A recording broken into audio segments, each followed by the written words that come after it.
Hi, I'm Marquis Dan. This is going to be Wizards Warriors 3. For those of you not familiar with the game, it's like a early 90s, late NES, like proto-Metroidvania game. It's really different from the other Wizards Warriors games if you played those. I'm just going to hop on into it here. I'll give you a countdown, Todd, and we'll get going. So I'll go 3, 2, 1, go. So it'll be 3, 2, 1, go. So as I mentioned before, this is a like Metroidvania or like proto-Metroidvania game. I can go anywhere I want. The whole world's open, but I'm gonna run into different obstacles that I can't get through unless I have the right tools. But since we're playing any percent, I'm gonna be doing a lot of sequence breaking and just skipping about half of the game. The way you get powers and tools in this game is to join guilds.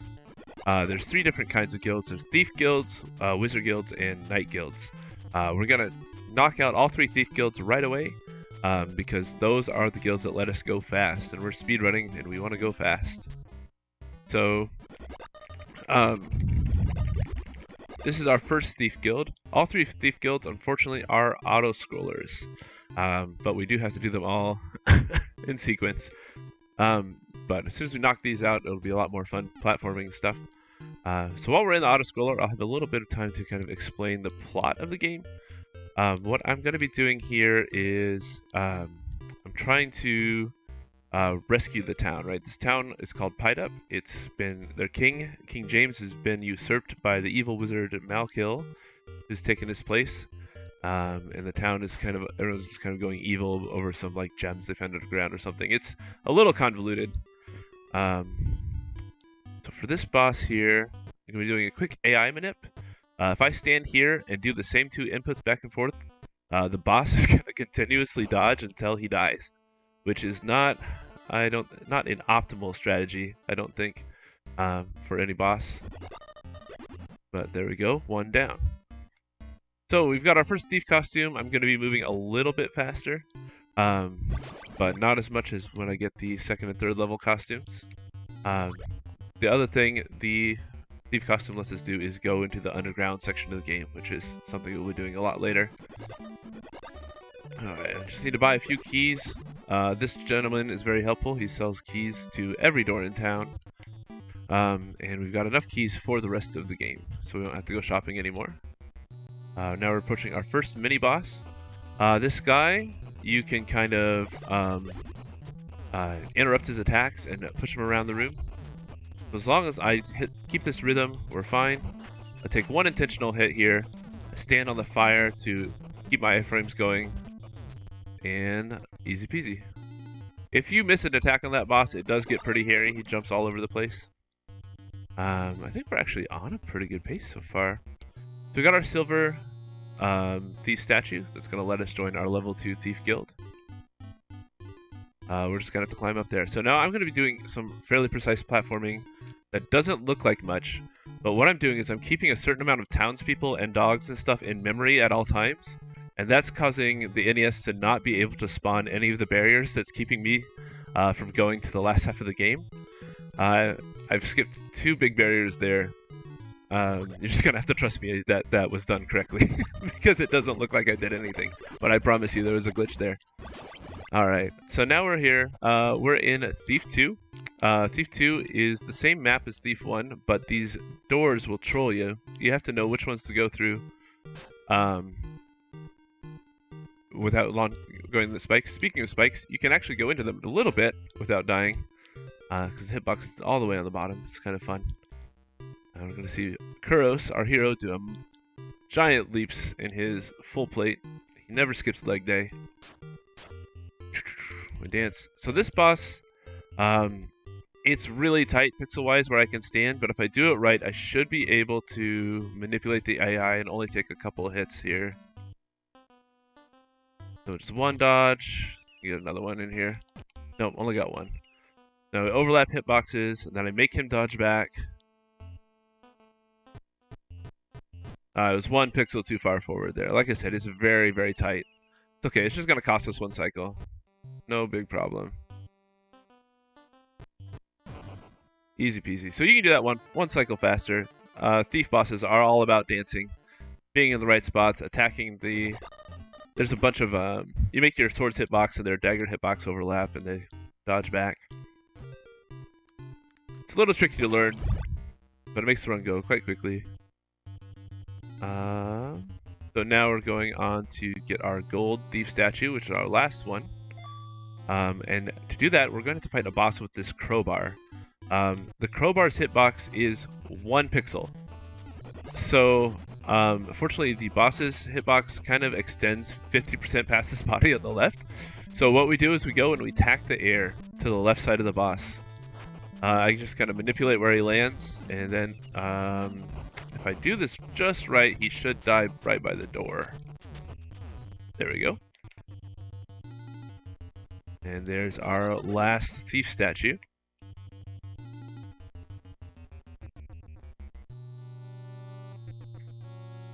And now we have to get all the way across town without killing anyone, just like in real life. And the reason we're not killing anyone, that includes just pushing them off the ledges, because that screws up the glitch that despawns all the barriers. There is a backup we can do with the damage boost, but it's kind of hard. So hopefully we get this done without murdering anyone. Alright, so now we get to our first of 3 princesses. Evil Wizard Malkiel has kidnapped the 3 princesses who live in this town. They each have a crown jewel. So when we rescue them, they give us the jewel, and we use that to unlock the door to the last boss.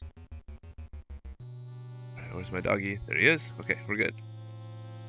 In order to get those jewels, we do have to agree to marry the princess, which, if you're counting, that means we'll be engaged 3 times by the end of the game. But the princesses do not take no for an answer. You're literally stuck in that room until you agree to marry them. This one, it's a door maze, just like the second Thief Guild. The pattern on this one is a little easier because you can take every door and still complete it. Otherwise, you just have to watch for these arrows and daggers, but they always come at the exact same spots, so it's just a little memorization game.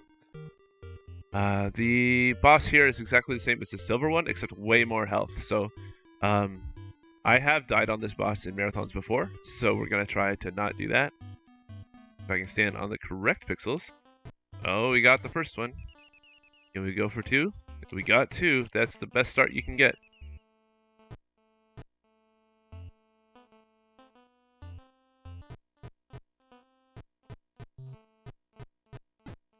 That was a pretty good start so far. So now I'm just going to kind of... it's going to look sloppy. But I'll take hits on purpose just to get the iframes, because then I can attack the boss without waiting for his rest state. Alright, so now we have all 3 Thief Guilds done. It's the end of the auto-scrollers. We have our 3rd level Thief costume. We don't have a weapon in this costume. We have a key. It's enormous. That's the barrier I despawned, by the way. And it lets us open any door in the game. So we no longer have to buy keys. We have to use a series of secret doors, just kind of hop up into the palace area.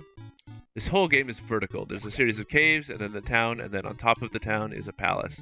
I don't know how that works architecturally, but that's how it is. It was a little slow getting up there. Usually I can sneak past that guy. That's fine. We are in 1970s castle, my favorite part of the castle. So this is all some, like, I don't know, this is kind of fun platforming section. You never stop jumping, never stop moving. Speaking of jumping and moving in this game, I didn't explain. The movement speeds in this game are a little bit different than some other NES games. Jumping is actually the slowest form of movement. Running is much faster. You move about 75% of your running speed when you jump. But unfortunately, this game, like all Wizards Warriors games, is very, very vertical. So, ooh, I missed my jump, but it's okay. We got to back up. But we do have to jump a lot, but we try to avoid it as much as we can. All right, welcome to our 2nd princess. Same story. She's like, will you marry me? I'll give you this gem. And we're like, okay. But again, she does not take no for an answer. Alright, so we're done with the town and the palace already. We skipped all the night guilds because of a recent skip was found in this game that lets us get by without any of those tools. I'll show you that in a moment. But we do have to get a couple of wizard costumes to complete the game.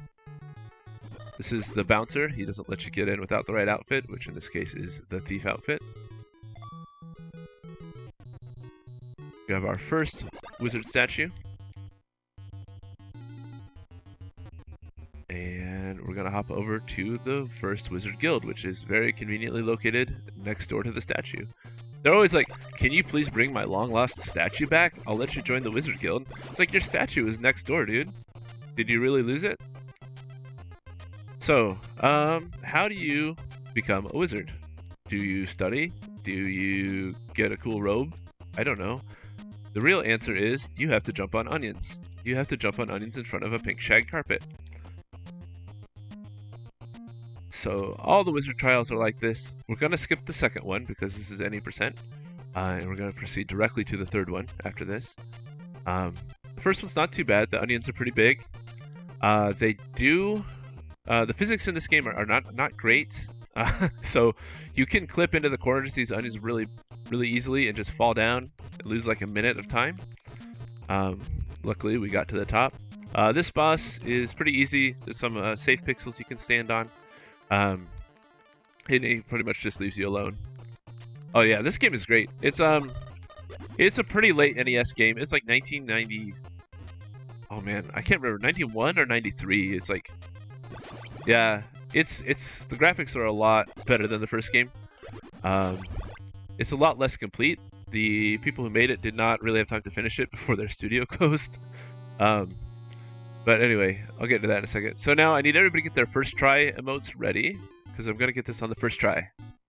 Oh, I actually did get it on. That was supposed to be a joke. I got it on the first try. Yeah, alright. So that's the Jackie clip. That was discovered like 3 weeks ago by a runner called Jackie B. And it lets us skip like a minute 20. And like a 3-year-old world record got dropped like multiple times in the last month because of that clip. It's a pretty exciting time to be a Wizards & Warriors 3 speedrunner. All 5 of us are very, very happy. So this boss is one of those ones that has, it's just like a worm with segments that fall off as you hit him. The creators of the game said they base this off of something from R-Type. I've never really played R-Type, but that's what they said. He's always the same pattern, you just gotta memorize it. I've missed a few shots. This second phase is also the same pattern. He just spawns at different points in it, so once you see where he's at, you can know where he's going. Second phase is a little easier than the first phase because in general, he just kind of comes out of the same hole he goes into.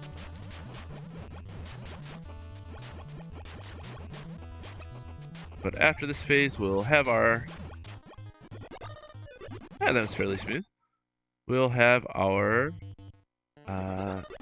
gold wizard statue. And we can proceed to the level 3 wizard guild. This is the hardest jumps in the game. If you rented this as a kid, this is probably where you quit. I know that's when I quit. Because I could not beat this guild. We have to go in and get kicked out one time because he only lets wizards go in here.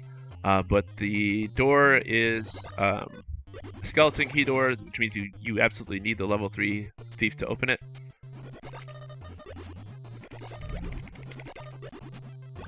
And there we go. So now these are about a third of the size, between half and a third of the size of the previous onions.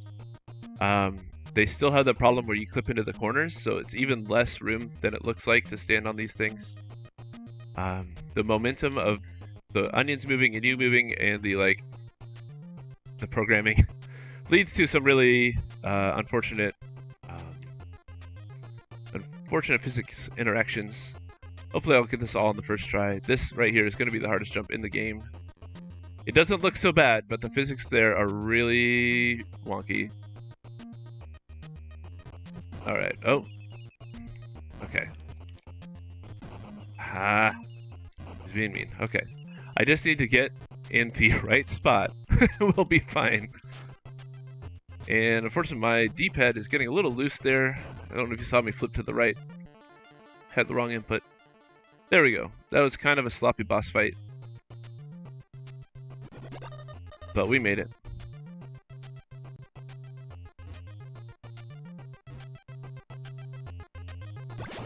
Alright, so now we're going to head on to our last princess. We're going to hop into the thief costume again because it's the fastest. You generally want to keep costume changes to a minimum when speedrunning because they do eat up some time. There we go, first try. This door here has 4 different exits depending on what order you go into it, so we use that to kind of hop all the way across the caves laterally. Brings us just next door to our princess. Knowing all the secret doors and stuff in this game is a huge boon to getting a fast time. And here is our third and final princess. But we do need 4 gems to unlock the last door, so we need to fight a dragon for our last gem. And thankfully, the dragon is just below the last princess. Now we're here in the dragon's room. I remember seeing this in the, I can't remember if it was on the box or in the instruction manual, but when I was a kid, I was like, oh man, this is going to be the coolest fight.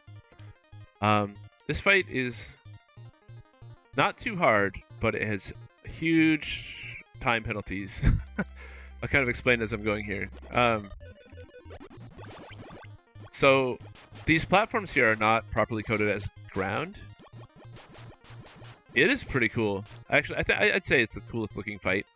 Anyway, these platforms are not properly coded as ground. So if I have iframes on, like if I get hit by the boss, I'm just gonna fall right through these platforms. I can like kind of try to jump and stay up, but if I get hit even one time, there's like a pretty high chance that the fight is gonna have to be restarted.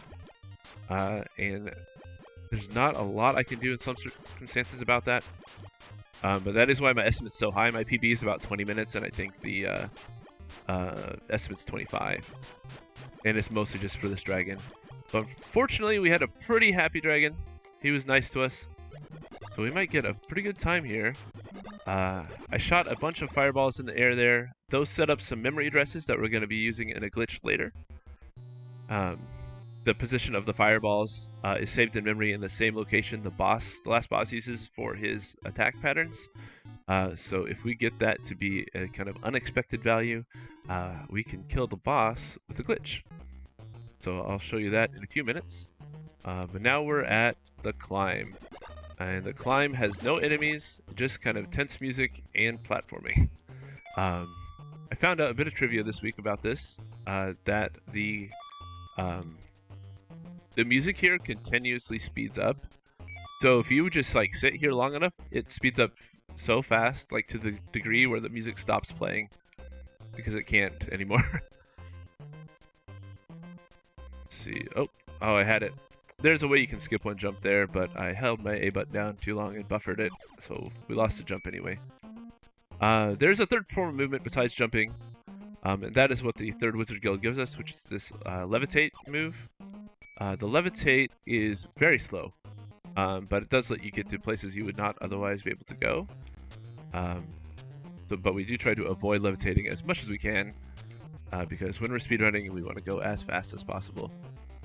So this climb has 2 sections of each area of the game. So that's 2 caves, 2 town, and 2 palace sections. So right now we're in our second of 2 town sections. And we'll be in our palace sections soon. You can see the King James on the painting there. We're going to rescue him next.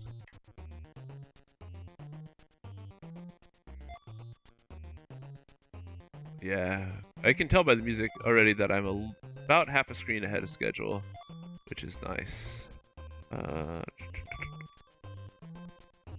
Alright, so we're going to try to do what's called the alcove trick here, where you can go into the alcoves and levitate across, and that saves you time versus just levitating straight up, and that is because jumping is so much faster than levitating. I did miss one there, so it's going to be kind of a wash. But we didn't fall to the bottom, so we're still in okay shape. Time is going to be fairly soon, actually. So here's good King James. He's like, hey, some dude took my chair. Go get him. We're gonna go get him. There is the evil wizard Malkill.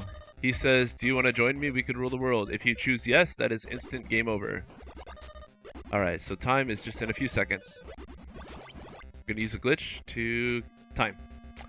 So what I did there is if I'm levitating over certain pixels, when the boss goes to read his pattern, he dies. Like, it just instantly dies. If you're photosensitive, like, look away, like, right now, because it's gonna be bright flashing lights. But yeah, that's Wizard Warriors 3. I love this game. Thank you very much for giving me an opportunity to run it, Todd, man. I love using this game to support charities.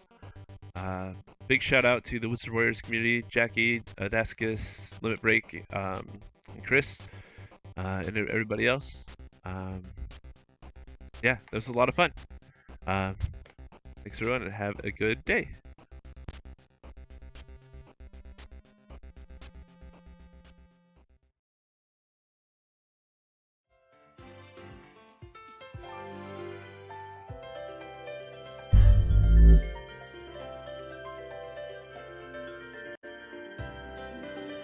Marquis Dan, thank you so much for that run. We appreciate that. That was actually a very interesting looking game. I might have to pick it up and give it a swing. I feel like a chump for missing out on that in my childhood.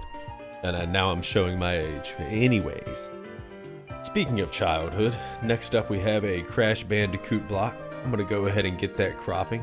You all enjoy the music. Thanks for